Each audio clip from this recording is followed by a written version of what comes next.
Hello నమస్తే, welcome to reality check. ఆంధ్రప్రదేశ్కి సంబంధించిన తాజా రాజకీయ పరిణామాలు, మద్యం కేసు, పులివెందుల ఎలక్షను, దాంతోపాటు దేశవ్యాప్తంగా చర్చకు కారణమవుతున్న ఓట్ చోరీ అంశం, వీటిపైన మనతో మాట్లాడడానికి జై భీమ్రావ్ భారత్ పార్టీ అధ్యక్షులు జడస్ శ్రవణ్ కుమార్ గారు మనతో పాటు లైవ్లో జాయిన్ అవుతున్నారు. సార్ నమస్తే, వెల్కమ్ టు ఇహా. నమస్తే sir, very good evening. Sir, latest burning, ఇమీడియట్గా వ్యూవర్స్ కూడా ఎదురు చూసేది పులివెందులకు సంబంధించి, పులివెందుల ఎలక్షన్కి సంబంధించి జరుగుతున్న తీరు చూసిన తర్వాత మీకు ఏమనిపిస్తుందో పొలిటికల్ పార్టీగా? పులివెందుల్లో జెడ్పీటీసీ ఎన్నికని అధికార పార్టీ ఇంత ప్రతిష్టాత్మకంగా ఎందుకు తీసుకుంది? ఎన్నికలు జరుగుతున్న తీరుపైన మీ ఫస్ట్ కమెంట్ ఏంటి? నరసింహరావు గారు, ఫస్ట్ ఆఫ్ ఆల్ దాన్ని ఎన్నిక అని అనకూడదు. మనం అనకూడదు, నెంబర్ వన్ అనకూడదు. అది ఎన్నిక అంటే అది చాలా పెద్ద పదం. ఎన్నిక అనేది చాలా పెద్ద పదం. దాన్ని ఎన్నిక అని మాత్రం వాడకండి. ఎన్నికలు అనేవి అవి అవి రాజ్యాంగబద్ధంగా ప్రజాస్వామ్యబద్ధంగా జరగబట్టిన మనం ఎన్నిక అలాంటి. దీన్ని ఏంది అంటే ఒక మనిషిని ఎన్నుకుంటున్నారో ఎన్నుకునే దానికి ఒక ప్రాసెస్ ఫాలో అవుతున్నామని నటిస్తూ చేస్తున్నటువంటి ఒక రాజకీయ క్రీడ.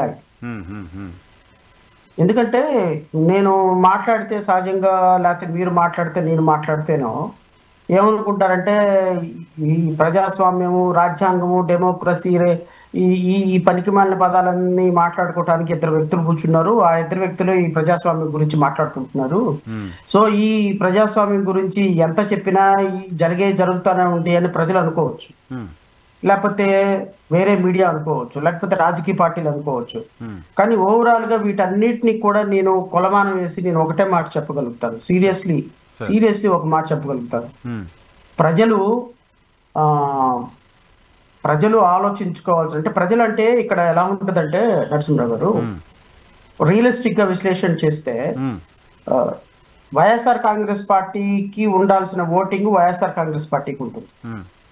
వైఎస్ఆర్ కాంగ్రెస్ పార్టీకి సంబంధించినటువంటి 40% ఓటింగ్ లో కార్యకర్త ఏబిఎన్, టీవీ5, మహా టీవీ చూసి వాళ్ళకి ఓటేయడు. బహుశా ఒకవేళ వాళ్ళు ఎలా మాట్లాడుతున్నారో చూద్దామని చూడొచ్చే, కానీ కేవలం అది చూసి తన మనసుని, ఒపీనియన్ని మార్చుకొని ఓటేయడు. ఎందుకంటే ఆయన మనసు ఆల్రెడీ వైఎస్ఆర్ కాంగ్రెస్ పార్టీ తోటి అటాచ్ అయిపోయింది. మీరు ఏం చేసినా కూడా ఆయన మనసుని మార్చలేరు, ఏది వ్యక్తిగత విశ్లేషణల ద్వారా. ఇప్పుడు నాలాంటి వ్యక్తి మాట్లాడినా కూడా వాళ్ళ మనసు మారదు. పర్సనల్ గా ఆయనకి, వాళ్ళ కార్యకర్తకి పర్సనల్ గా 40% ఓటింగ్ ఉన్న వ్యక్తికి ఏదైనా పర్సనల్ గా ఆయనకి వైఎస్ఆర్ కాంగ్రెస్ పార్టీ ద్వారా ఏదైనా ఇబ్బంది కలిగితేనో, అక్కడ నాయకుడి ద్వారా ఇబ్బంది కలిగితేనో, అని అనుకున్న పదవి రాకపోతేనో వ్యతిరేకంగా ఓటేస్తాడు తప్ప ఒక పార్టీ యొక్క వ్యవహార శైలి, ఆ పార్టీలో నాయకులు వ్యవహరించే ప్రజాస్వామ్యాన్ని కూలీ చేసే వ్యవహారం పట్ల మార్పు చెంది, మారు మనసు పొంది ఓటు అయితే మాత్రం number 1. Same logic will apply to TDP and Janasena also. జనసేనకున్న 6% voting, 5.6% voting Pawan Kalyan attitude వల్ల మారదు. అంతే ఉంటుంది. వైఎస్ఆర్ తెలుగుదేశానికి ఉన్నటువంటి 40% ఓటింగ్ తెలుగుదేశానికే ఉండిపోతుంది. సో ఓవరాల్ గా ఈ కార్యకర్తలు ఎవరు కూడా జడా శ్రవణ్ కుమార్ లేకపోతే వైఎన్ఆర్ మాట్లాడుకోవటం వల్ల మారతారని నేనైతే అనుకోవటంలా. కానీ నేను ఈ 40%లో వైఎస్ఆర్ కాంగ్రెస్ పార్టీలో ఉన్న కార్యకర్తలకి అప్పీల్ చేయటంలా, ఈ 40%లో ఉన్న తెలుగుదేశం పార్టీ కార్యకర్తలకు నేను అప్పీల్ చేయటంలా, 0.0% ఉన్నటువంటి బీజేపీ ఓటు పర్సెంటేజ్కి నేను అప్పీల్ చేయటంలా, 6% ఉన్నటువంటి జనసేన కార్యకర్తలకి, జనసేనకి ఓటేయాలి అనుకున్న ప్రజలకి నేను అప్పీల్ చేయటంలా. నేను అప్పీల్ చేసేది న్యూట్రల్ పీపుల్ గా, ఎవరు ఏ పార్టీ బాగా పనిచేస్తే ఓటేద్దాం అనేటువంటి ఒక 10% పీపుల్, 9 to 10% పీపుల్ ఉంటారు చూసారా, ఆ 9 to 10% పీపుల్ కి మాత్రమే నేను మీ ద్వారా అప్పీల్ చేస్తున్నాను. ఒక్కసారి రాష్ట్రంలో నడుస్తున్న రాజకీయం గురించి ఆలోచించమని కోరుతున్నాను. ఎందుకంటే doctor B R Ambedkar drafting committee chairman గా ఒక రాజ్యాంగాన్ని రాసేటప్పుడు ఆయన ఒక ఓటు హక్కుని కోటీశ్వరుడైన అంబానీకి ఒకే ఓటు హక్కు ఇచ్చాడు, నిరుపేదైనటువంటి వ్యక్తికి ఒకే ఓటు హక్కు ఇచ్చాడు. ఈ ఓటు హక్కుని ఏమన్నాడు అంటే, ఈ ఓటు హక్కుని మీరు విఘ్నతతోటి వాడండి మీ తలరాతల్ని మార్చుకోవడానికి. తలరాత అంటే నా తలరాత కాదు, నా భావితరాల తలరాత, నా పిల్లల తలరాత, నా పిల్లల పిల్లల తలరాత. ఇప్పుడు ఆంధ్రప్రదేశ్ రాష్ట్రంలో మీరు ఏ ఇయర్ చూసుకున్నా, ఏ రోజు చూసుకున్నా 40 degrees సెల్సియస్ ఎప్పుడు తగ్గదు. 365 రోజులు ఏసీ వేసుకుని పడుకోవాల్సి. సార్ మీరు అనుకుంటారు ఏసీ వేసుకొని పడుకోవడానికి, టెంపరేచర్ తక్కువడానికి రాజకీయాలకి ఏం సంబంధం ఉంది? అబ్సల్యూట్లీ సంబంధం ఉంది. ఎందుకు సంబంధం ఉంది అని నరసింహరావు గారు అడిగితే నేను దానికి సమాధానం చెప్తా. జడా శ్రవణ్ కుమార్ లాంటి వ్యక్తో, బాగా చదువుకున్నట్టు వ్యక్తో, సమాజానికి కన్సర్న్ ఉన్నట్టు వ్యక్తి ఈ రాష్ట్రానికి ముఖ్యమంత్రి అయితే ఈ రాష్ట్రంలో 1 కోటి చెట్లు సంవత్సరానికి నాటాలని ఒక విజన్ పెట్టుకోగలుగుతారు. ఈ రోజు జడ్పీసీటీ ఉప ఎన్నికలో 1000 మంది పోలీసులను పెట్టి అక్కడ చేయాలని చూడడం. 1000 మంది 1000 కోటి మొక్కలు నాటాలి, 5 సంవత్సరాలు 5 కోట్ల మొక్కలు నాటాలి. ఈ మొక్కలు నాటిన వాళ్ళు ఈ రోజు నాకేం కాదు, ఒక 15 years తర్వాత ఒక 5 degrees టెంపరేచర్ తగ్గించగలిగినటువంటి ఆలోచన జడా శ్రవణ్ కుమార్. రాజకీయ నాయకులుగా ఈ రోజు గత 5 సంవత్సరాల్లో 10 సంవత్సరాల్లో ఎన్ని చెట్లు నాటారు అనేటువంటి స్టాటిస్టిక్ రిపోర్ట్ తీస్తే 0. మనం అనుకుంటాం వాతావరణానికి ఏం సంబంధం, వాతావరణానికి ఏముండదు, మొక్కలు నాటినట్టే ఉంటాయి కానీ మొక్కలు ఉండవు అక్కడ. మొక్కలు నాటినట్టు ఉంటాయి, నాటినట్టు రిపోర్ట్ ఉంటుంది, అవి చచ్చిపోయినట్టు కూడా రిపోర్ట్ ఉండదు, కానీ అక్కడ మొక్కలు ఉండవు. నేను అనేది ఏంటి అంటే రాజకీయాలకి ఒక సాధారణమైన పర్యావరణానికి ఎలా సంబంధం ఉంటుందో చెప్తున్నా, మన భావి తరాల కోసం ఎలా సంబంధం ఉందో చెప్తున్నా, మీరు వేసేటువంటి ఓటు ఎంత విలువైందో చెప్తున్నాను. సో ప్రజలందరికీ 10% ఉన్న న్యూట్రల్ పీపుల్ కి నేను అప్పీల్ చేసేది ఏంటంటే మన ఓటు హక్కుని పవిత్రంగా వాడటం ఈ రోజు కాదు, మన భావితరాలకు ఉపయోగం.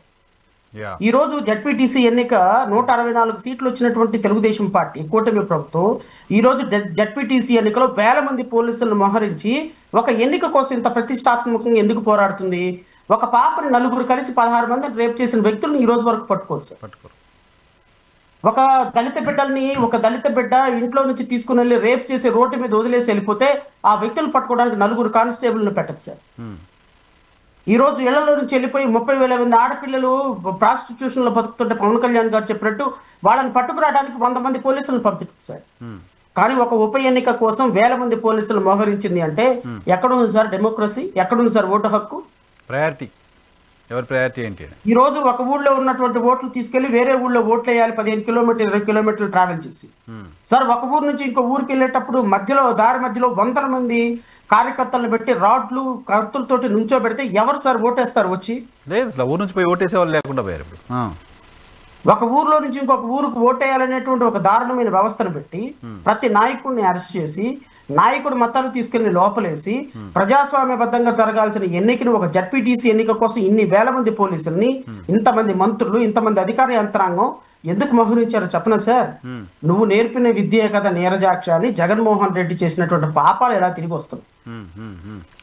నరసింహరావు గారు, నేను మీ మీడియా ద్వారా చెప్తున్నా రాష్ట్ర ప్రజలకి, 2021-22 పంచాయతీ ఎన్నికలు, 21-20లో జరిగిన panchayat elections at the same time municipal elections కళ్ళారా చూసినటువంటి వ్యక్తిని, కొన్ని 100 రిట్ పిటిషన్స్ హైకోర్టులో వేసినటువంటి వ్యక్తుల్ని నేను ఈరోజు కూటమి ప్రభుత్వాన్ని లేకపోతే తెలుగుదేశం పార్టీని ప్రత్యేకంగా జనసేనని విమర్శించడానికి రాలా.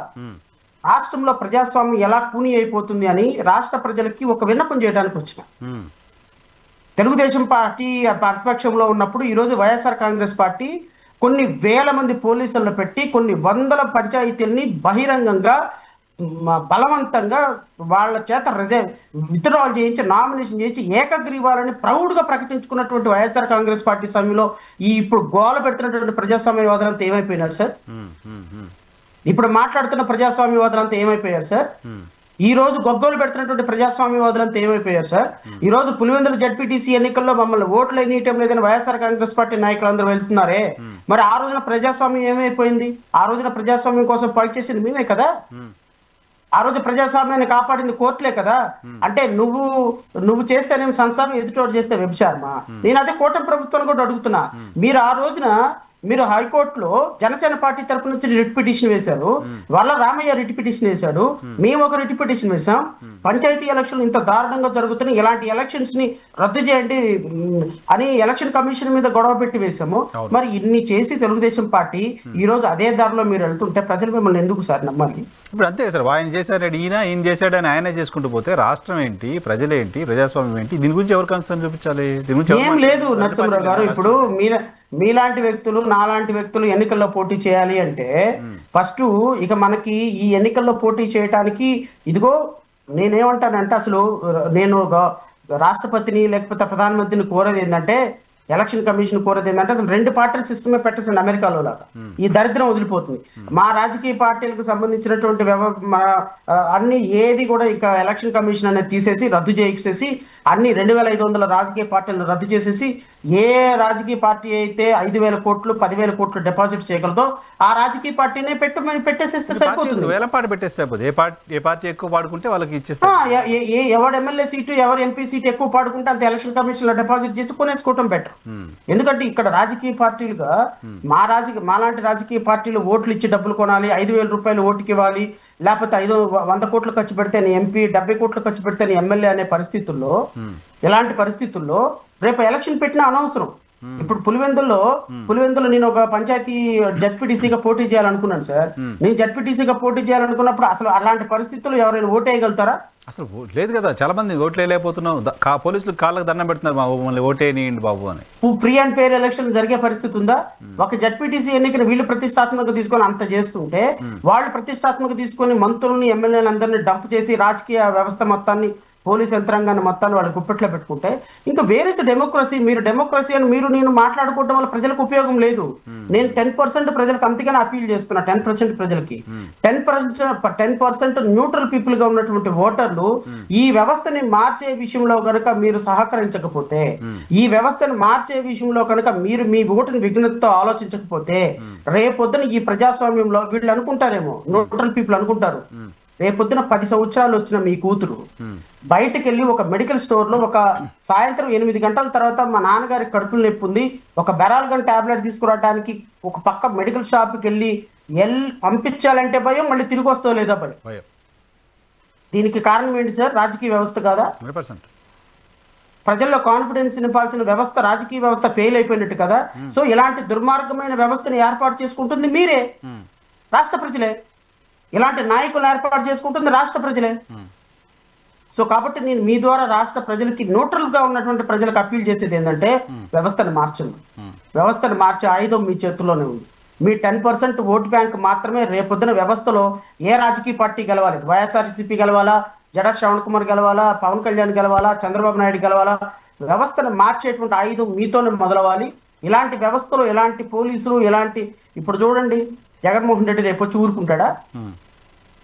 ఇక్కడ పనిచేసినటువంటి కానిస్టేబుల్ దగ్గర నుంచి డీజీపీ డిఐజీ వరకు మొత్తాన్ని జైల్లో వేయించకపోతే జగన్మోహన్ రెడ్డి వచ్చిన వారం రోజుల్లోపు, ఒకవేళ ఆయన కనుక ముఖ్యమంత్రి అయితే, ముఖ్యమంత్రి అయిన వారం రోజుల్లోపు ఈ ఎలక్షన్ లో పనిచేసినటువంటి కానిస్టేబుల్ దగ్గర నుంచి ఐజీ వరకు జైల్లో వేయించకపోతే వైఎస్ఆర్ కాంగ్రెస్ పార్టీలో ఒక్క కార్యకర్త కూడా నిద్రపోడు. ఎందుకు నిద్రపోతాడు? ఈ పోలీసులు అంత దుర్మార్గం చేస్తారు. ఈ పోలీసులు అంతగా లా అండ్ ఆర్డర్ ని తమ చేతుల్లోకి తీసుకొని లా అండ్ ఆర్డర్ ని ప్రివెంట్ చేసే విషయంలో ప్రజాస్వామ్య హక్కులు కాలు రాస్తున్నారు. పోలీసులు తెలుగుదేశం పార్టీ ఏజెంట్లుగా వర్క్ చేస్తున్నారు. అది on apparent of the face it is exhibiting. ఎందుకు ఊరుకుంటాడు జగన్మోహన్ రెడ్డి? జగన్మోహన్ రెడ్డి రేపు వచ్చి ఖాళీగా ఉంటాడా? ఆయన చెప్తున్నాడు కదా, నేను వస్తే ఊరుకోను, ఎక్కడున్నా పట్టుకొస్తాను, చేస్తాను, ఆల్రెడీ ఓపెన్ గానే చెప్తున్నాడు ఆయన దాచుకుంటుంది. సో ఇంకప్పుడు ఇంకా వేర్ ఇస్ డెమోక్రసీ? చెప్పండి. ఫస్ట్ రియాక్షన్ అంటే నా ఫస్ట్ రియాక్షన్ ఇంతకు మంచి నేను ఇవ్వలేని పరిస్థితి. చూద్దాం ఇంకేం జరుగుతుందో. డెఫినెట్గా ఒకటైతే క్లియర్, అక్కడ ఫ్రీ అండ్ ఫెయిర్గా ఎలక్షన్ జరుగుతున్న వాతావరణం కనపడట్లేదు.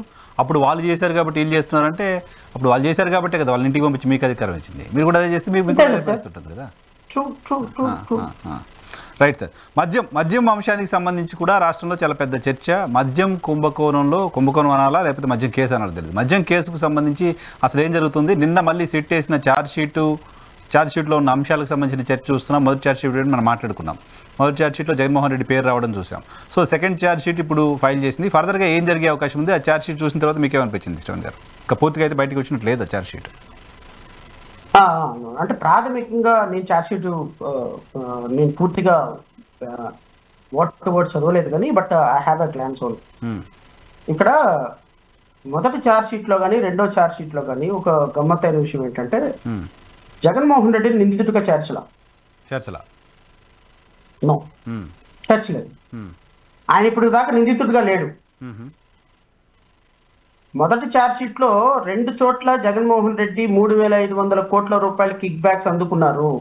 ఆయన మద్యంలో ప్రధాన సూత్రధారి అనేటువంటి అంశాన్ని చాలా కూలంకషణంగా సిట్ చెప్పింది.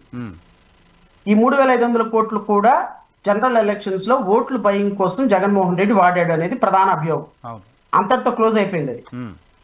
మళ్ళీ 3,500 కోట్ల రూపాయలు కంప్లీట్ గా ఎలక్షన్స్ లో వాడాడని రాశారు. మొత్తం కుంభకోణం యొక్క వాల్యూ 3,500 కోట్లు సార్. 3,500 కోట్లు కూడా ఎలక్షన్స్ లోనే వాడారు జగన్మోహన్ రెడ్డి. అది రాశారా? అట్లనుందా చార్జ్ షీట్ లో? అదే అలాగే ఉంది కదా. టోటల్ 3,500 crores ఎలక్షన్ కి వాడారు అని. అంతే కదా సార్. వాళ్ళు చెప్పిన దాని ప్రకారం నేను అనుకోవటం, వాళ్ళు రాసిన వర్డింగ్ అయితే అలాగే ఉంది. వాళ్ళు రాసింది ఏంటంటే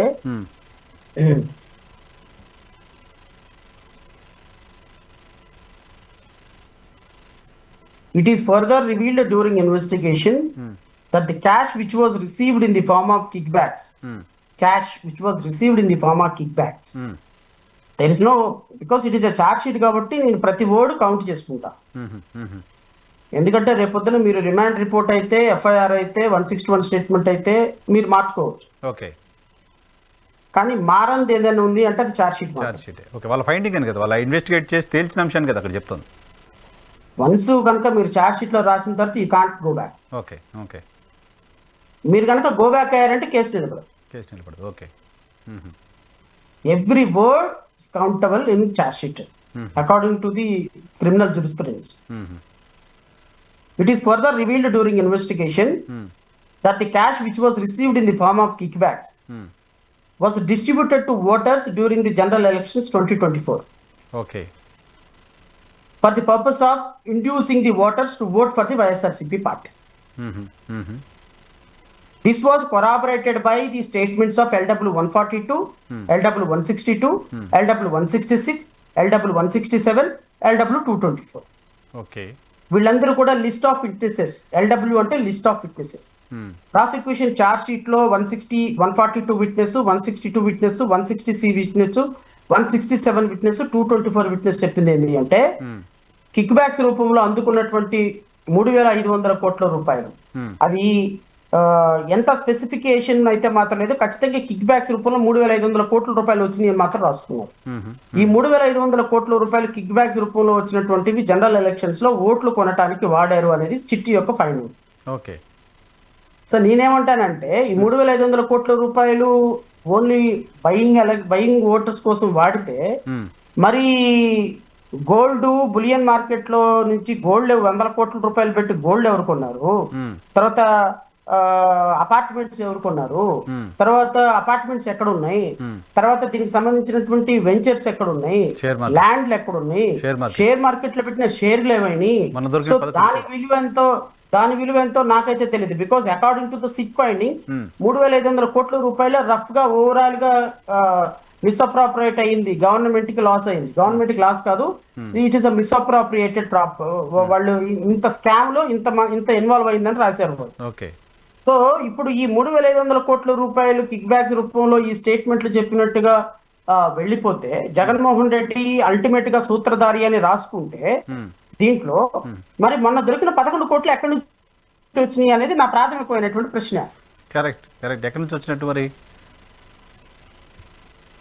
సో ఈ 11 కోట్ల రూపాయలు ఎక్కడి నుంచి వచ్చినాయి, ఎవరిచ్చారు, ఎవరెవరికి ఇచ్చారు, కిక్ బ్యాక్స్ రూపంలోనే అందిని అని చెప్పి మీరు రాసుకున్నారు చార్జ్ షీట్ లో. అంటే సెకండ్ చార్జ్ షీట్ లో కూడా ఎక్కడ నుంచి అమౌంట్ ఎక్కడికి వెళ్ళింది ఏమైనటువంటి సెకండ్ చార్జ్ షీట్ లో కూడా రెఫరెన్స్ లేదు, to the best of my knowledge. Second charge sheet లో రాసుకున్నది ఏంటి అంటే how Jaganmohan Reddy కన్స్పైర్డ్ in framing a policy. How Jaganmohan Reddy appointed his kith and kin in the key post which were asked to implement the policy. So ఈ కసిరెడ్డిని కావచ్చు, వేడని కావచ్చు, దీన్ని implement చేసే వ్యక్తులను ఏ విధంగా అపాయింట్ చేశారు, ఏ విధంగా పాలసీని డిజైన్ చేయడానికి ఎక్కడ పెట్టారు, సో అడ్మినిస్ట్రేటివ్ పరంగా ఏ పాలసీలు ఎక్కడెక్కడ చీఫ్ మినిస్టర్ అనే పదం వాడారు అంట. నాట్ షూర్, జగన్మోహన్ రెడ్డి అని బాధ లేదు కానీ చీఫ్ మినిస్టర్ హోదాలో ఆయన పలానా వ్యక్తిని ఈ బెవరేజెస్ కార్పొరేషన్ చైర్మన్ గా అపాయింట్ చేశారు, పలానా వ్యక్తిని అపాయింట్ చేశారు, లేకపోతే పలానా వ్యక్తి చీఫ్ సెక్రటరీ ఇచ్చినటువంటి రిమార్క్స్ కూడా అప్పుడున్నటువంటి ఆయన్ని కూడా chief secretary L V Subrahmanyam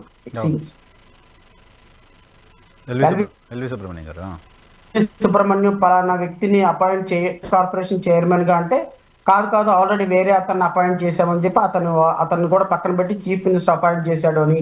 so chief minister స్థాయిలో ఈ ప్రోగ్రామ్ కి కన్స్పైర్ అయ్యి మొత్తం ఈ చీఫ్ మినిస్టర్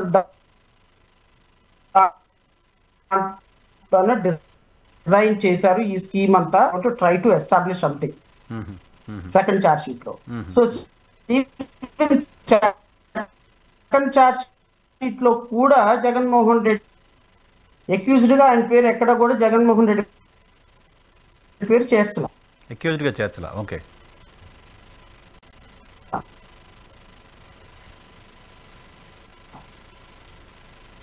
చేర్చలా. జగన్మోహన్ ఆయన్ని ఏ విధంగా మీరు కంక్లూజన్ ఇస్తారో అంటున్నా నేను. అంతిమ లబ్ధిదారుడు జగన్ అయినప్పుడు, అంతిమ లబ్ధిదారుడు చీఫ్ మినిస్టర్ అయినప్పుడు చీఫ్ మినిస్టర్ పేరు ఏదైనా ఫస్ట్ ఛార్జ్ షీట్ లో అయినా ఉండాలి, రెండో ఛార్జ్ షీట్ లో అయినా ఉండాలి. ఎందుకంటే ఇవన్నీ కూడా రేపొద్దున బెయిల్ రావడానికి, కేసు వీకెన్ అవడానికి ఉపయోగపడేటువంటి అంశాలు వచ్చింది. ఓకే ఓకే, బెయిల్ రావటానికి రేపొద్దున కేసు వీక్ అవడానికి అవకాశం ఉన్నటువంటి అంశాలు. మీరు అంతిమ లబ్ధిదారుడు జగన్మోహన్ రెడ్డి 3,500 కోట్ల రూపాయలు దోచుకున్నాడు అని చెప్పేసి మీరు రాసినప్పుడు ఆయన అంతిమ లబ్ధిదారుడు ఎందుకు ఛార్జ్ షీట్ లో అక్యూజ్డ్ గా లేడు అనేది ప్రైమరీ పాయింట్. అంతే కదా, ఆయనకి డబ్బులు వెళ్ళాయి, ఆయన దగ్గరికి అంతా రీచ్ అయినప్పుడు ఆయన అక్యూజ్డ్ అవుతారు కదా. ఆయన పేరు అక్యూజ్డ్ గా ఎందుకు మెన్షన్ చేయలేదు అనేది point. Right, okay. Same time policy design అనేది కేవలం ఒక ముఖ్యమంత్రి ఫస్ట్ ఛార్జ్ షీట్ లోనే Jaganmohan Reddy. Sir please sir carry on. Sir చెప్పండి. పాలసీ మేకింగ్ అనేది జగన్మోహన్ రెడ్డి ఒక్కడిగా ఉంటుందా, క్యాబినేషన్ గా ఉంటుందా? సార్ ఒక్కటి నరసింహరావు గారు, బిజినెస్ రూల్స్ ప్రకారం, సెక్రటేరియట్ బిజినెస్ రూల్స్ ప్రకారం పాలసీ మేకింగ్ అనేది అల్టిమేట్ గా క్యాబినెట్ డెసిషన్ తీసుకున్నప్పటికీ కూడా ముఖ్యమంత్రి ఏదనుకుంటే అదే జరుగుతుంది. సో ముఖ్యమంత్రి ఒక పాలసీ డెసిషన్ గా ఆయన మద్యాన్ని గవర్నమెంట్ మాత్రమే అమ్మాలి అనేది ఒక పాలసీ డెసిషన్. ఆ పాలసీ డెసిషన్ గవర్నమెంట్ ఖచ్చితంగా క్యాబినెట్ ర్యాంక్ హోదాలో క్యాబినెట్ తీసుకుంటుంది. అది దానికి సంబంధించిన అడ్మినిస్ట్రేటివ్ అప్రూవల్స్ అన్ని క్యాబినెట్ లోకి వెళ్ళిపోతాయి. కానీ ఏ అధికారిని ఎక్కడ ప్లేస్ చేయాలి అనేది ప్రిన్సిపల్ సెక్రటరీ, చీఫ్ సెక్రటరీ స్థాయి వ్యక్తి రికమెండ్ చేయొచ్చు, ముఖ్యమంత్రి స్థాయి నిర్ణయం తీసుకోవచ్చు, లేకపోతే సజ్జల రామకృష్ణారెడ్డి నిర్ణయం తీసుకోవచ్చు. ఓవరాల్ గా ఆ వ్యక్తి ఆ పొజిషన్ లోకి అపాయింట్ అవడానికి గవర్నమెంట్ జీవో ద్వారానే కదా అపాయింట్ అయ్యేది. అతను తీసుకున్న జగన్మోహన్ రెడ్డి బైపాస్ చేసి నువ్వు వెళ్ళి ఇక్కడ కూర్చొని అపాయింట్ చేయమని అండ కదా. మీరు అక్కడ పదవిలో కూర్చోబెట్టిన, బెవరేజ్ కార్పొరేషన్ లో కూర్చోబెట్టిన పదవి తప్పు పట్టడానికి లేదు. నెంబర్ 1 సార్, లీగాలిటీ వేరు, మొరాలిటీ వేరు, ఇల్లీగాలిటీ వేరు. సో మీరు లీగాలిటీ ఏంది అంటే పాలసీని మార్చడాన్ని ఎవ్వరు తప్పు పట్టాల్సిన అవసరం లేదు. వీళ్ళు ఛార్జ్ షీట్ లో రాసుకున్న 300 పేజీల్లో 290 పేజీలు పనికిమాలిన పేజీలు. పాలసీని మార్చుకుంటారు సార్. పాలసీని మార్చుకోవడానికి మీరెవరు? ఇప్పుడు మీరు వచ్చారు, గవర్నమెంట్ పాలసీని తీసుకొచ్చి ప్రైవేట్ వ్యక్తులకు పెట్టారు. చంద్రబాబు నాయుడు నేను అడుగుతున్నా, గవర్నమెంట్ పాలసీని తీసుకొచ్చి ప్రైవేట్ వ్యక్తులకు పెట్టారు. ఈ పాలసీ ప్రైవేట్ వ్యక్తులకు పెట్టేటప్పుడు మీరు ఎంతమందితో సమావేశం అవుతారు? కొన్ని వందల మందితో సమావేశం అవుతారు. కొన్ని వందల మంది ప్రైవేటు లిక్కర్ వ్యాపారులతో మాట్లాడతారు. ఆ లిక్కర్ వ్యాపారులు అధికారులతో మాట్లాడతారు. లిక్కర్ వ్యాపారులు రేపొద్దున మీ అకౌంట్ కి, రేపొద్దున గవర్నమెంట్ అకౌంట్ కి డబ్బులు ఫార్వర్డ్ చేస్తారు. కొటేషన్ ఇచ్చినప్పుడు 2 లక్షలు 6 లక్షల రూపాయలు డిపాజిట్ చేస్తారు. కొటేషన్ వచ్చిన తర్వాత వాళ్ళకి బిడ్డ యాక్సెప్ట్ అయిన తర్వాత వాళ్ళు బెవరేజెస్ కార్పొరేషన్ కు డబ్బులు కడతారు. ఇవన్నీ కూడా ఒక పద్ధతిలో జరుగుతామంటే ఈ పద్ధతి అన్నిటిలో కూడా రేపొద్దున బెవరేజెస్ కార్పొరేషన్ మళ్ళీ రేపొద్దున జగన్మోహన్ రెడ్డి అధికారంలోకి వచ్చి ఈ విధంగా మీరు కొన్ని వందల కాల్స్ మాట్లాడుకున్నారు. కొన్ని కోట్ల రూపాయలు మీరు గవర్నమెంట్ మీ బెవరేజెస్ కార్పొరేషన్ కి వచ్చిన ఇవంతా అక్రమ సొమ్మె అని చెప్పి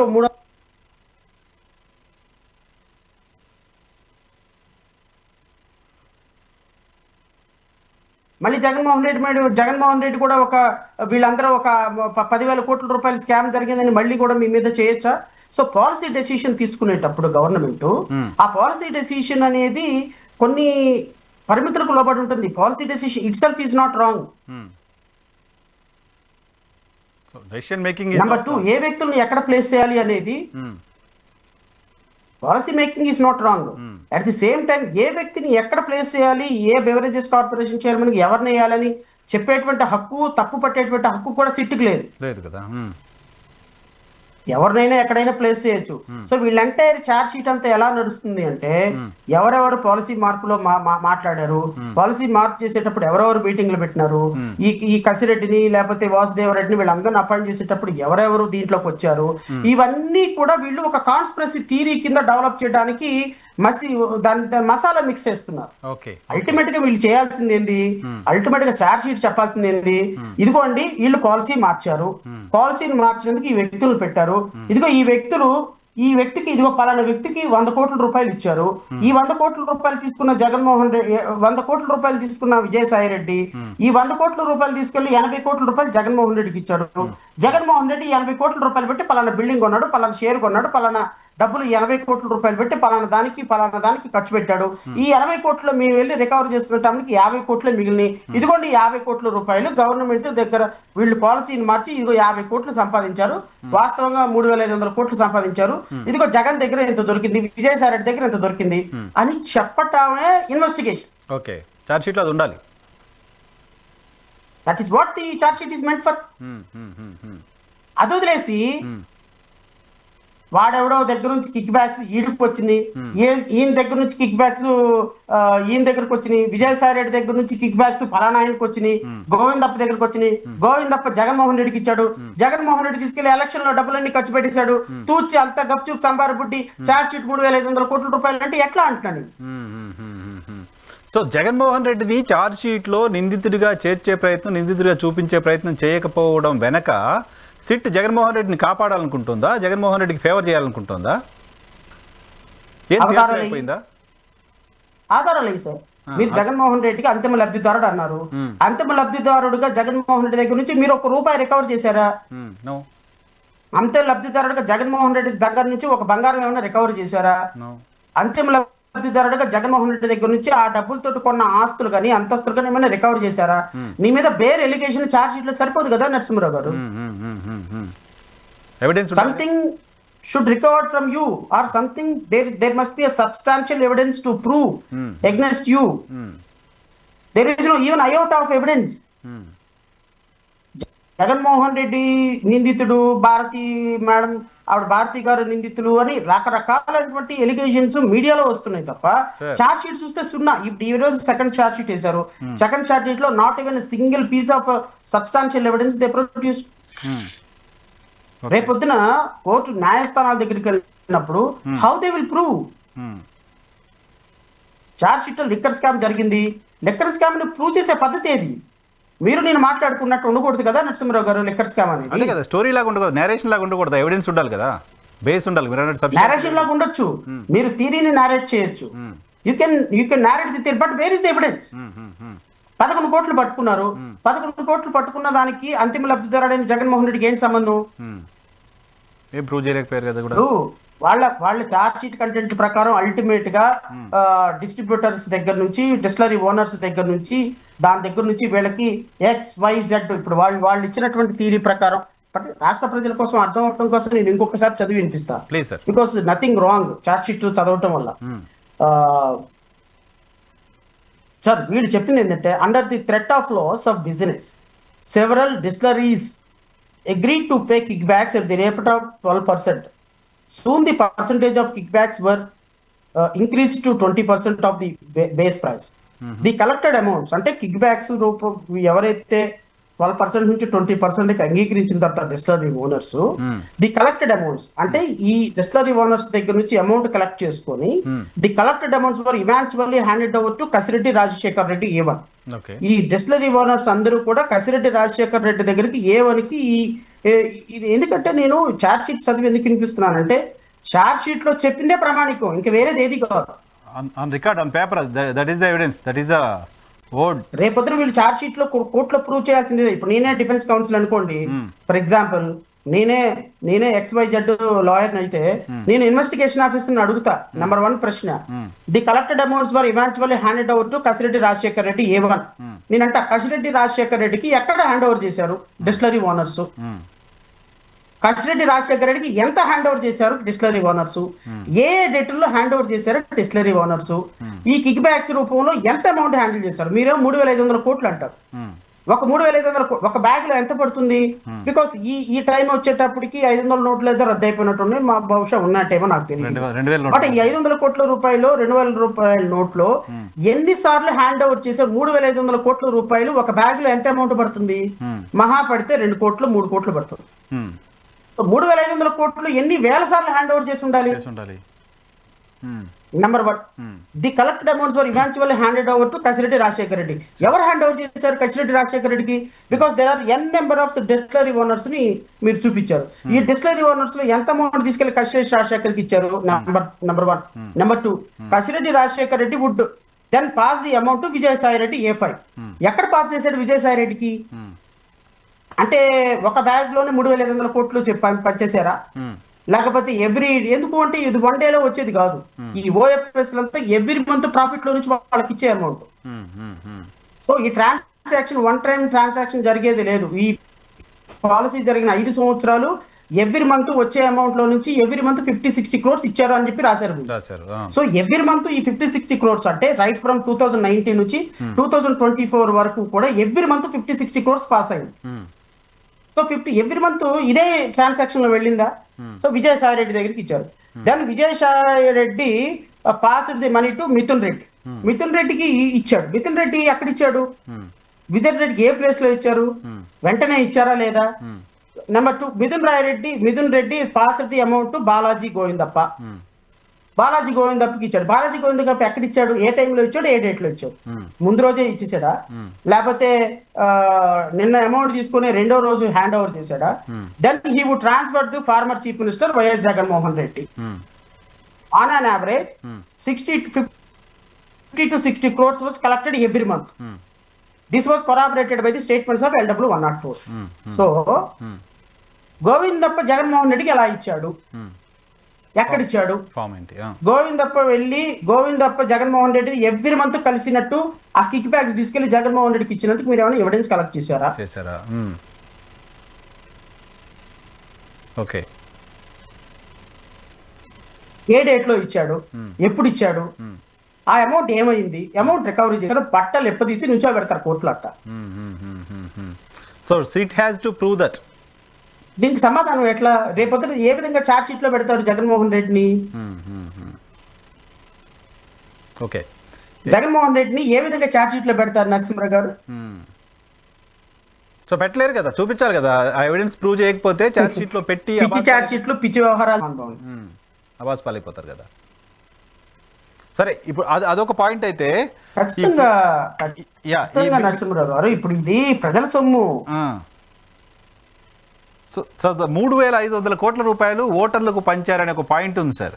సో ఆ పాయింట్కి సంబంధించి 3,500 కోట్ల రూపాయలు ఎవరెవరైతే డబ్బులు తీసుకున్నారో ఆ ఓటర్లందరూ కూడా మద్యం స్కామ్లో భాగస్వాములుగానే చూడాల్సిన అవసరం ఉంటుందా? సో దాన్ని ఏ రకంగా ప్రూవ్ చేస్తారు?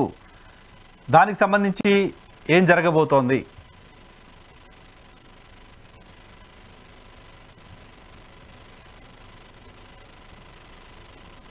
నరసింహరావు 100 కోట్ల రూపాయలు మద్యంలో డబ్బు సార్ ఆమె ఆడబుల్ సార్ వినపడుతుంది ప్లీజ్. ఆమె ఆడబుల్ సార్ వినపడుతుంది సార్. Yeah please. 3,500 కోట్ల రూపాయలు మద్యంలో 3,500 కోట్ల రూపాయలు మద్యంలో సంపాదించిన డబ్బు ఓటర్లకి పంచడం అనేది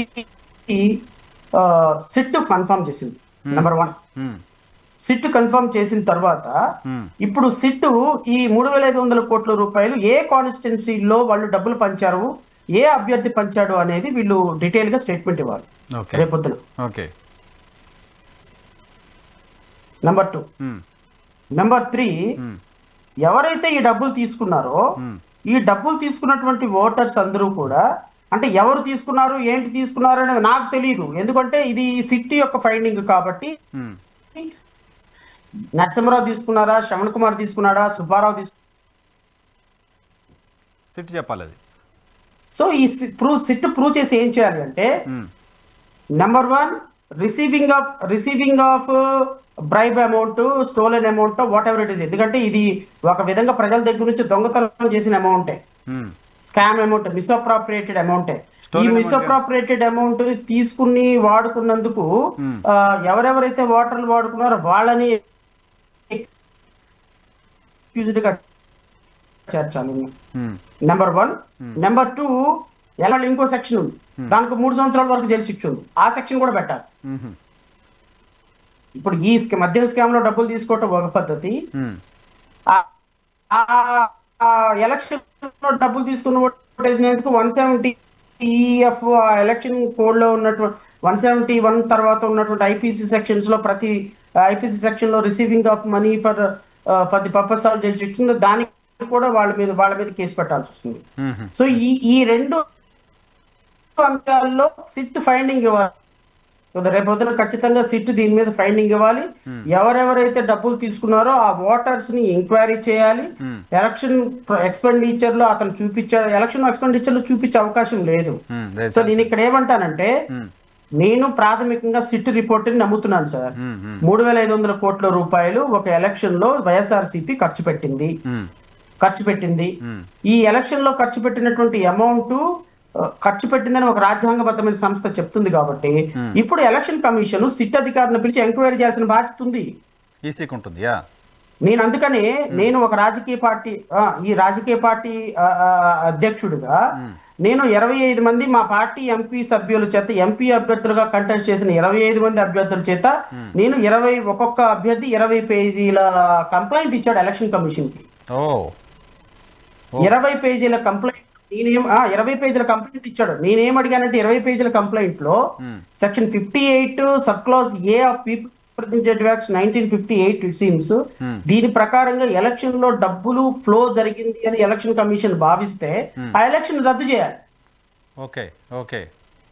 సో నేనేమడిగానంటే యాజ్ అ కంటెస్టింగ్ క్యాండిడేట్ గా మా పార్టీ అభ్యర్థులు, నేను ఎమ్మెల్యేగా పోటీ చేశారు, మా పార్టీలో 25 మంది ఎంపీలుగా పోటీ చేసిన అభ్యర్థులు అందరూ లెటర్లు పెట్టిన కారణంగా ఎలక్షన్ కమిషన్ మేమేమడిగామంటే, దేశంలోనే అత్యున్నతమైనటువంటి సిట్టు 25-30 సంవత్సరాల ఎక్స్పీరియన్స్ ఉన్నటువంటి ఐపీఎస్ ఆఫీసర్లు వీళ్ళందరూ ప్రాథమికంగా ఒక కోర్టులో ఛార్జ్ షీట్ లో 3,500 కోట్ల రూపాయలు చేశారు అని నిర్ధారణ చేసిన తర్వాత అసలు ఎలక్షన్ సక్రమంగా జరిగిందా లేదా అని మాకు అనుమానాలు ఉన్నాయి.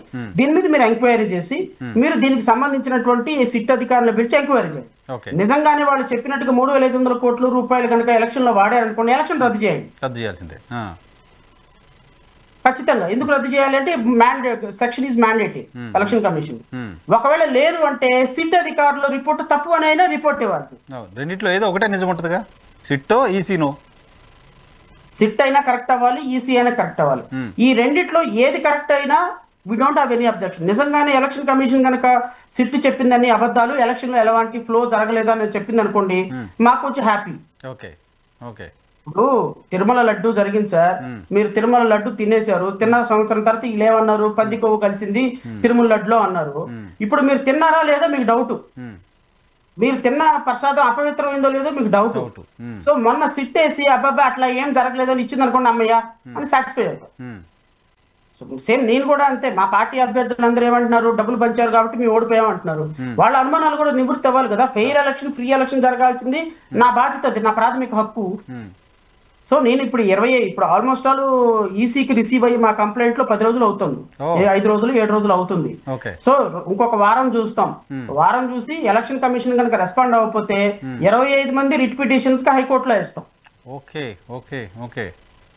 హైకోర్టులో వేసి మేము ఒకటే చెప్తాం, మేము ఛార్జ్ షీట్ చూపించి ఒకటే చెప్తాం, election commission free and fair గా ఎలక్షన్ జరిగిందని చెప్తుంది, సిట్ ఏమో 3,500 కోట్ల రూపాయలు వాడాయని చెప్తున్నారు. మేము ఇచ్చినటువంటి కంప్లైంట్ ఆధారంగా ఎలక్షన్ కమిషన్ విచారణ జరిపించి మాకు న్యాయం చేయమని అడుగుతాం. అంటే మీ దగ్గర ఎవిడెన్స్ ఉంది కదా చేతిలో, సిట్ రిపోర్టే మీ దగ్గర ఉన్న evidence. What election commission will say tomorrow we have to see. If election commission says that yes, we conducted inquiry, we called for a report from the respective officers of election officers, and there is no such truth in the allegations leveled by the state, and annadu anukondi, we are very happy. Because మాకు కొంత తెలిసింది కదా. So SIT అధికారులు చెప్పిన దాన్ని ప్రతి అక్షరాన్ని వాళ్ళు ఎలక్షన్ కమిషన్ ముందు ప్రూవ్ చేయాల్సి. సిట్ కనుక అది ప్రూవ్ చేస్తే ఆంధ్రప్రదేశ్లో ఎన్నికలు రద్దు అయ్యే పరిస్థితి ఉంటుందా సార్? ఖచ్చితంగా రద్దు చేయాల్సిన పరిస్థితి సార్. ఎందుకంటే జడా శ్రవణ్ కుమారో నరసింహారావు XYZ అనలేదు కదా 3,500 కోట్లు ఖర్చు పెట్టారని. ఒక ఇన్వెస్టిగేషన్ ఏజెన్సీ ఛార్జ్ షీట్ లో రాసింది కదా.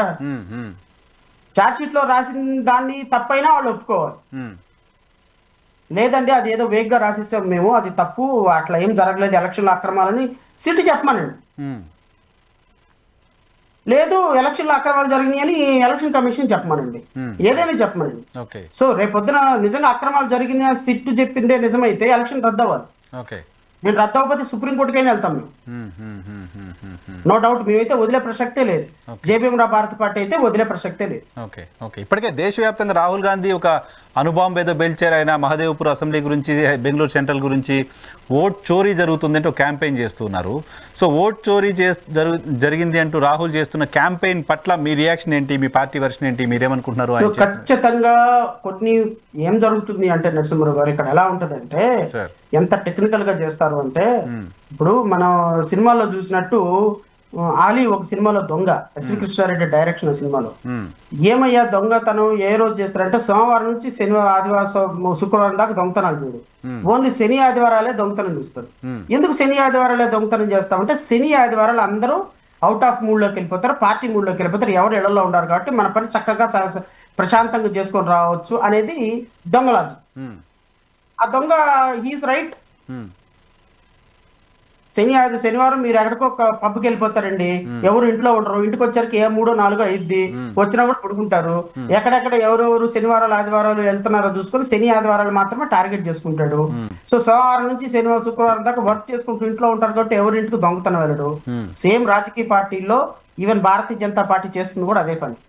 భారతీయ జనతా పార్టీ ఏం చేస్తుంది, ఇప్పుడు for example Vijayawada constituency MP కాన్స్టిట్యున్సీలో ఒక 8-10 కాన్స్టిట్యున్సీలు ఉన్నాయి, ఎమ్మెల్యే కాన్స్టిట్యున్సీ 7 కాన్స్టిట్యున్సీలు అనుకుందాం ఫర్ ఎగ్జాంపుల్ మాట వరుసకి.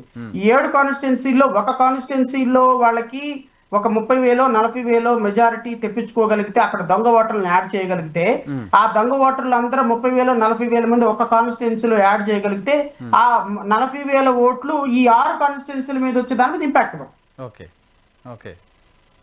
సో ఇప్పుడు ఆంధ్రప్రదేశ్ రాష్ట్రంలో జరిగింది కూడా అదే అని నేను భావిస్తున్నా. రేపు పొద్దున దానికి ఆధారాలు చూపించాల్సి వస్తే ప్రాబబ్లీ చూపించవచ్చు. ఎందుకంటే ఒక కాన్స్టిట్యున్సీ మీద ఆయన డిగ్ చేశాడు కాబట్టి అన్ని ఫేక్ ఓట్లు బయటపడ్డాయి. ఎందుకు నరసింహారావు గారు 0 అని ఓటు డోర్ నెంబర్ మీద ఒకే ఇంట్లో 700 ఓట్లు ఉన్న విషయము ఆంధ్రజ్యోతి, ఏబిఎన్ అండ్ ఈనాడే కదా మెయిన్ హెడ్డింగ్ లో ఆ రోజున ఎలక్షన్ ముందు వేసింది. దాని మీద హైకోర్టుకు కూడా వెళ్ళారు కదా, హైకోర్టు కూడా డైరెక్షన్ ఇచ్చింది కదా ఎలక్షన్ కమిషన్ కి. దాని మీద మీరు చాలా సీరియస్ గా ఫాలో అయినా, ఐ థింక్ మీరు కూడా ఫాలో అయ్యారు ఆ విషయం. తప్పుల తడకగా ఉంది ఎలక్షన్ ఓటర్ లిస్టు, దీన్ని రివైజ్ చేయండి. 0% ఓటింగ్ 0% మీద ఫామ్ 6లు ఫామ్ 7లు వేసి కొన్ని వేల ఓట్లని తీసేస్తున్నారంటే బీజేపీకి ఇంపార్టెంట్ ఫ్యాక్టర్ ఏంటంటే ఎంపీ స్థానాల్లో ఒక కాన్స్టిట్యున్సీలో కనుక 30-40 వేల ఓట్లు కనుక మనం రబ్ చేయగలిగితే రాంగ్ సైడ్ లో, సో దట్ మన ఎంపీ యొక్క కాన్స్టిట్యున్సీ యొక్క ఇది మెరుగుపడుతుంది అనేటువంటి ఒక అద్భుతమైనటువంటి ఆలోచన భారతీయ జనతా పార్టీ. సో నాకు తెలిసి ఆంధ్రప్రదేశ్ రాష్ట్రంలో ఉన్న ప్రతి కాన్స్టిట్యున్సీలో ఎంపీ కాన్స్టిట్యున్సీలో 30 నుంచి 40 వేల దొంగ ఓట్లని వాళ్ళు క్రియేట్ చేశారు, ఫేక్ ఓటర్స్ క్రియేట్ చేశారు. వీళ్ళు గెలవటానికి, ఎంపీ కాన్స్టిట్యున్సీలో గెలవటానికి ఈ కాన్స్టిట్యున్సీలో మీరు చూడండి ర్యాండమ్ గా, దీని మీద కూడా నేను రీసెర్చ్ చేస్తున్నాను, ర్యాండమ్ గా ఒక్కొక్క కాన్స్టిట్యున్సీలో ఎంపీ కాన్స్టిట్యున్సీలో ఒకే కాన్స్టిట్యున్సీలో వాళ్ళకి 30-40 వేల మెజార్టీ వస్తుంది. సెలెక్టెడ్ కాన్స్టిట్యున్సీస్ లో వచ్చాయి. ఎందుకు వస్తుంది అనే దాని మీద ఇన్వెస్టిగేషన్ జరగాలి. రాహుల్ గాంధీ చెప్పింది అంత చిన్న విషయం ఏం కాదు సార్. ఎందుకంటే ఆధారాలతో తను ప్రూవ్ చేసినప్పుడు nations stand behind him. Because this is a right time, because he is a future prime minister. ఖచ్చితంగా ఎలక్షన్ కమిషన్ చేస్తున్నటువంటి దుర్మార్గాల్ని, ఎలక్షన్ కమిషన్ చేస్తున్న దురాఘాతాలని భారతీయ జనతా పార్టీ ముసుగులో ఇదిగో ఈ తెలుగుదేశం పార్టీ, జనసేన వీళ్ళందరికీ ఇంత మ్యాండేట్ ఎలా సార్ వచ్చింది? వీళ్ళు ఏం పగలు తీశారని వచ్చింది సార్, ఏం పొడి చేశారని వచ్చింది సార్. మరి వీళ్ళందరికీ ఇంత మ్యాండేట్ రావడానికి కారణం ఖచ్చితంగా ఈవీఎంల మ్యానిపులేషన్ అని అనలేమా, దొంగ ఓట్లు చేయించుకున్నారని అనలేమా? ఖచ్చితంగా రాహుల్ గాంధీ ఎలిగేషన్స్ మీద ఒక స్ట్రాంగ్ డిస్కషన్ జరగాలి, డెలిబరేషన్ జరగాలి, మేధావులు మౌనం వేడాలి, మేధావులు ముందుకు రావాలి, మాట్లాడాలి, ఎలక్షన్ కమిషన్ రిఫార్మ్స్ తీసుకురావాలి. ఒక్క ఓటు కూడా దొంగతనంగా వెయ్యటానికి వీలు లేని వ్యవస్థలో మనం నిలబడాలి. Correct correct correct. రాహుల్ పోరాటం ఎక్కడి వరకు వెళ్తుందో. అన్ఫార్చునేట్లీ ఆంధ్రప్రదేశ్లో ఈవీఎంలు ట్యాంపర్ చేశారని రోజు ఆరోపణలు చేస్తున్న వైఎస్ఆర్ కాంగ్రెస్ పార్టీ రాహుల్ చేస్తున్న పోరాటానికి మద్దతు ఇస్తున్నట్టు కనపడట్లా. సరే, వాళ్ళ పార్టీ మద్దతు ఇచ్చేదానికి ఇప్పుడు ఎలా ఉంటుంది అంటే చూసుకుంటూ పోతే ఎలా ఉంటుంది అంటే వీళ్ళకు కూడా ఎలా ఉంటుంది అంటే నరసింహరావు గారు, ఇప్పుడు 11 సీట్లు వచ్చిన జగన్మోహన్ రెడ్డి మారలా, 11 సీట్లు వచ్చిన జగన్మోహన్ రెడ్డి యాటిట్యూడ్ లో మార్పు రాలా. ఆయన ఇంకా అనుకుంటున్నాడు నేనే రాష్ట్ర ముఖ్యమంత్రిని అనుకుంటున్నాడు. ఇప్పుడు ఎవరైనా సరే ఒక ప్రజా సమస్య మీద మాట్లాడితే దాన్ని ప్రజా సమస్య మీద మాట్లాడినప్పుడు ప్రతిపక్షాల మాటల్ని కొంచెం ఫోకస్డ్ గా తీసుకెళ్లాల్సిన బాధ్యత ఆయన మీద ఉంటుంది. ఇప్పుడు నన్నే పొగడాలి, నన్నే ఇంద్రుడు చంద్రుడు అంతే అనాలి, అలాంటి వ్యక్తులతోనే అలాంటి వ్యక్తులు ఉంటేనే రాష్ట్రంలో మంచి జరుగుతుంది, ఇంకా నిన్నే ముఖ్యమంత్రి అనుకోవాలంటే కుదరదు. కొన్ని ఇప్పుడు రాహుల్ గాంధీ గారు మాట్లాడారు. రాహుల్ గాంధీ గారికి మీరు రాహుల్ గాంధీ జగన్మోహన్ రెడ్డి అద్భుతమైనటువంటి వ్యక్తి, ఫ్యూచరిస్టిక్ సీఎం, అసలు ఇంతకంటే అద్భుతమైనటువంటి వ్యక్తి లేడు అంటేనే మీరు సాక్షులు వేస్తామంటే ఎట్లా? అదే కదా అదే కదా రాహుల్ గాంధీ మాట్లాడింది ఇష్యూ బేస్డ్ మీద వెళ్ళాలి. రాహుల్ గాంధీ ఇష్యూ బేస్డ్ మీద వెళ్ళాలి. విషయం ఏంటి అంటే జగన్మోహన్ రెడ్డి ఏ మాత్రమైన తోక సాడించాడంటే బీజేపీ కట్ చేస్తుంది. బీజేపీ భయం ఉంది ఆయనకి. సో బీజేపీ భయం ఎప్పటికే ఉంటుంది. ఆయన చేసే క్లచెస్ లో నుంచి బయటికి రాదు. కాంగ్రెస్ పార్టీకి ఈ రోజు ఆయన మద్దతు ఇచ్చాడంటే బీజేపీ ఎక్కడ నొక్కాలో అక్కడ నొక్కుతుంది. కాబట్టి ఆయన మాట్లాడు తేలుగుట్టింది దొంగలాగా ఉంటాడు. సో ఆయన మద్దతు ఇవ్వడానికి లాజిక్ ఉంది కదా, మీరు నేనైతే ఏదైనా మాట్లాడుకోవచ్చు, బట్ అది కాదు కదా వాళ్ళ పరిస్థితి. మన ప్రయారిటీ పబ్లిక్ ప్రయారిటీగానే మాట్లాడదాం. సో చివరిగా ఏంటి అసలు ఆంధ్రప్రదేశ్ హైకోర్టులో ఏం జరుగుతుంది? ఏజీ పైన మిగతా వాళ్ళు కాదు, సొంత పార్టీకి సంబంధించిన వాళ్ళే, ఆయన అవునన్నా కాదన్నా తెలుగుదేశం పార్టీకి సంబంధించిన సింపథైజర్గా ఉన్నారు, అడ్వకేట్ జనరల్గా నియామకం జరిగింది దమ్మాలపాటి గారు. ఆయనకు వ్యతిరేకంగా తెలుగుదేశం పార్టీకి సంబంధించిన కొంతమంది అడ్వకేట్లు ఓపెన్గా మాట్లాడడం, లెటర్లు రిలీజ్ చేయడం, ఆయన వైసీపీ కోసం పనిచేస్తున్నారు లాంటి అలిగేషన్ చేయడం చూస్తున్నాం. ఏంటి అసలు ఏం జరుగుతుంది ఏపీ హైకోర్టులో? సార్ ఇది ఇప్పుడు తెలుగుదేశం పార్టీ, నన్ను ఈ మాట చెప్పొచ్చో లేదో నాకు తెలియదు కానీ Telugu Desam party entire legal team Jaganmohan Reddy మీద నాట్ ఈవెన్ 1% ఫైట్ చేయలేదు సార్. జగన్మోహన్ రెడ్డి ప్రభుత్వం మీద ఫైట్ చేసిన వ్యక్తుల్లో ఆంధ్రప్రదేశ్ రాష్ట్రంలో first person Jada Sravan Kumar, 100% legal గా. జడా శ్రావణ్ కుమార్ ఈవెన్ చంద్రబాబు నాయుడు అరెస్ట్ అయినప్పుడు కూడా ఒక ముఖ్యమంత్రి, మాజీ ముఖ్యమంత్రిని, 75 సంవత్సరాల వ్యక్తిని ఆధారాలు, ఇప్పుడు నేను జగన్మోహన్ రెడ్డిని ఆధారాలు లేకుండా అరెస్ట్ చేస్తున్నారు అని అంటే నేను జగన్మోహన్ రెడ్డిని వ్యక్తిగతంగా కాదు, నేను ఎప్పుడు కూడా ఒక వ్యవస్థను చూస్తా. ఇన్స్టిట్యూషన్, ఒక ముఖ్యమంత్రి అనేది ఒక ఇన్స్టిట్యూషన్, అంతే కదా, మంత్రి అనేది ఒక ఇన్స్టిట్యూషన్. నేను గత దాంట్లో నేను ఇచ్చింది కూడా ఒక ముఖ్యమంత్రిని అరెస్ట్ చేసేటప్పుడు ఆధారాలు సేకరించడం కోసం అరెస్ట్ చేయకూడదు, సేకరించి అరెస్ట్ చేయాలి. నేను అదే పాయింట్. చంద్రబాబు నాయుడుని అరెస్ట్ చేసినప్పుడు చంద్రబాబు నాయుడు లాంటి ఒక పాలసీ డెసిషన్ తీసుకున్న వ్యక్తిని అరెస్ట్ చేయడం వ్యవస్థకు మంచిది కాదు, సమాజానికి మంచిది కాదు, బ్యాడ్ సిగ్నల్ వెళ్తుంది. ఒక ముఖ్యమంత్రిని అరెస్ట్ చేయడం అంత ఈజీ కాదు. మీరు మిగతా రాష్ట్రాలు, నేషనల్ మీడియా చాలా వర్స్ట్ గా ప్రొజెక్ట్ చేస్తాయి. ఓకే, సో ఒక ముఖ్యమంత్రి మీద ఫైట్ చేసేదానికి చంద్రబాబు నాయుడుని అరెస్ట్ చేసినప్పుడు చంద్రబాబు నాయుడు లీగల్ టీం కంటే కూడా ఎక్కువ ఫైట్ చేసింది నేను. అవును, గత ప్రభుత్వంలో జగన్మోహన్ రెడ్డి మీద కేసులు వేయటంలో నాకు తెలిసి ఒక 100 పబ్లిక్ ఇంట్రెస్ట్ లిటిగేషన్ ఉంటే 50 పబ్లిక్ ఇంట్రెస్ట్ లిటిగేషన్స్ నావే ఉంటాయి. సో జగన్మోహన్ రెడ్డి మీద ఫైట్ చేసినటువంటి వ్యక్తుల్లో లీగల్ గా ఫైట్ చేసినటువంటి వ్యక్తులు చూసుకుంటే ఫస్ట్ పర్సన్ నేను యాజ్ గా. అవును, ఒక సందర్భంలో చంద్రబాబు నాయుడు గారు మీద కుప్పంలో దాడి జరిగినప్పుడు నేను ఒక పార్టీ అధ్యక్షుడిగా ఆయన్ని కలిసి నా సోలిడారిటీ ఎక్స్ప్రెస్ చేయడానికి వెళ్ళా. సార్ ఇట్లా ఒక ముఖ్యమంత్రి, మాజీ ముఖ్యమంత్రిని ఒక కాన్స్టిట్యున్సీలోకి రానికుండా చేయడం కరెక్ట్ కాదు, ఇది జగన్మోహన్ రెడ్డి తప్పు అని సోలిడారిటీ ఎక్స్ప్రెస్ చేయడానికి వెళ్ళాం. మా పార్టీ తరఫు నుంచి 200 మంది వెళ్ళాం. ఒక పార్టీ అధ్యక్షుడి హోదాలో, ఆయన ఒక అధ్యక్షుడి హోదాలో we had a meeting. 40 minutes meeting అయింది. రాష్ట్ర పరిస్థితుల గురించి మాట్లాడుకున్నాం. అప్పుడు చంద్రబాబు నాయుడు గారు చెప్పిన మాట అంటే పర్సనల్ గా కాదు, నాకు తెలిసి అచ్చెన్నాయుడు గారు, నేను, కొన్ని వందల మంది కార్యకర్తలు, నాయకులు, వాళ్ళ ఎమ్మెల్యేలు, మినిస్టర్లు అందరం రోలో కూర్చున్నప్పుడు, ఆయన ఎదురు కూర్చున్నప్పుడు అన్నాడు, శ్రవణ్ గారు, ఒక వ్యవస్థ, ఒక ఇన్స్టిట్యూషన్ 40 సంవత్సరాల తెలుగుదేశం పార్టీ కంటే మీరు చేస్తున్న పోరాటం అనిర్వచనీయం. యాజ్ ఏ స్మాల్ పర్సన్గా, ఒక ఇండివిజువల్గా మీరు జగన్మోహన్ రెడ్డిని ఎదుర్కొంటున్న విధానం పట్ల నేను చాలా ఇన్స్పైర్ అయ్యానని he just on apparent of the phase, on in front of all the people he just complimented. నేను అన్నాను, లేదు సార్, అది ఖచ్చితంగా ప్రజల కోసం మనం చేయాల్సిందే, ఎందుకంటే ఇది ఇండివిజువల్ ఇంట్రెస్ట్ కాదు. అంటే లేదు శ్రవణ్ గారు, ప్రజాస్వామ్య పరిరక్షణ వేదిక అని ఒకటి ఏర్పాటు చేయాలనుకుంటున్నాము, దానికి మీలాంటి వ్యక్తులు లీడ్ చేస్తే బాగుంటుందని అందరి ముందు ఈ just asked me whether you are willing to participate in the particular organisation. నేను చెప్పిన ఖచ్చితంగా చేస్తానంటే మీరు దాన్ని చైర్మన్ గా ముందుండి నడిపించాలి, అన్ని రాజకీయ పార్టీలందరినీ కలుపుకొని వెళ్దాం, మా తర్వాత మా పార్టీ నుంచి అచ్చెన్నాయుడు గారు పార్టిసిపేట్ చేస్తారు మీటింగ్లో. అంటే నెక్స్ట్ 1 వీక్ లోనే ఆ మీటింగ్ అయింది. ప్రజాస్వామ్య పరిరక్షణ వేదిక ఐలాపురంలో జరిగింది. కందుల దుర్గేష్ జనసేన నుంచి వచ్చారు, తెలుగుదేశం నుంచి అచ్చెన్నాయుడు వచ్చారు, నేను నా పార్టీ నుంచి అందరం ఒకే వేదిక మీద కూర్చున్నాము, అది అనౌన్స్ చేసాము, చాలా బాగా జరిగింది. సో నేనేమంటానంటే, ఒక పార్టీ కంటే ఎక్కువ ఫైట్ చేసిన వ్యక్తుల్లో మేముంటే, ఈ రోజు తెలుగుదేశం పార్టీలో లీగల్ టీమ్ లో ఉన్నటువంటి వ్యక్తులు ఎవరు ఏ ఫైట్ చేయకుండా, ఎవరు ఏ మాట మాట్లాడకుండా, నాకు జీపీ కావాలి, నాకు ఏజీ కావాలి, నాకు అడిషనల్ అడ్వకేట్ కావాలని కొట్టుకు వస్తున్నారు. This is what I wanted to say.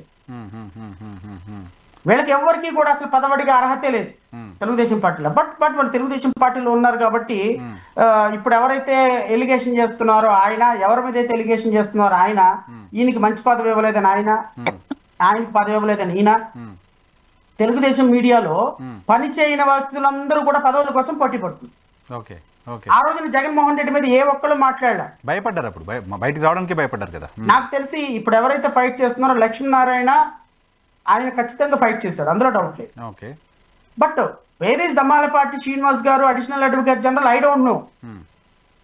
వీళ్ళెవ్వరూ కూడా పదవుల కోసం పోరాడే వాళ్ళు ఎవ్వరూ కూడా ఫ్రంట్ లైన్ లో లేరు, to be frankly say. So ఇప్పుడు ఎవరైతే కొద్దిగా గొప్ప ఫైట్ చేశారో అమరావతి కోసం, వాళ్ళందరినీ పక్కన పెట్టేశారు. రియల్ ఫైటర్స్ ని పక్కన పెట్టేశారు. ఎవరైతే పార్టీ కోసం పని చేశారో వాళ్ళందరినీ పక్కన పెట్టారు. అఫ్కోర్స్ ఇది వాళ్ళ పార్టీకి సంబంధించిన వ్యవహారం, నేను మాట్లాడకూడదు. కానీ లీగల్ గా ఇన్వాల్వ్మెంట్ ఉంది కాబట్టి, యాజ్ బీయింగ్ అన్ అడ్వకేట్ గా నేను మాట్లాడాలి. మీరు అడిగారు కాబట్టి చెప్తున్నా. ఇది ఖచ్చితంగా ఒక్కళ్ళ మీద ఒకళ్ళు ఆధిపత్యం కోసం చేసుకుంటున్నటువంటి పోరాటం. నేను అనుకోవటం ఖచ్చితంగా ఆరోపణలో కొంత నిజం ఉందని అయితే నేను భావిస్తున్నా. ఖచ్చితంగా అడ్వకేట్ జనరల్ ఈ లిక్కర్ కుంభకోణంలో కొంత ఎదుటి వ్యక్తులతోటి కుమ్మక్కయ్యారు అనే ప్రాథమికమైన ఆధారాలు ఉన్నాయని అక్రాస్ ది బార్ ఒక డిస్కషన్ జరుగుతుంది. I don't know whether it is right are wrong. But ఏదేమైనా నేను ఒకటే కోరుతా, కుమ్మకవటం తప్పు, అట్ ది సేమ్ టైం ఆధారాలు సృష్టించడం తప్పు. రెండు తప్పే. ఆధారాలు ఉంటే అరెస్ట్ చేయాలి, ఖచ్చితంగా అరెస్ట్ అపోజ్ చేయాలి. ఆధారాలు లేకపోతే ఫెయిర్ గా ఉండాలి. ఎందుకంటే because additional advocate general is nothing but high court judge status లో officer of the court, is the first law officer of the state.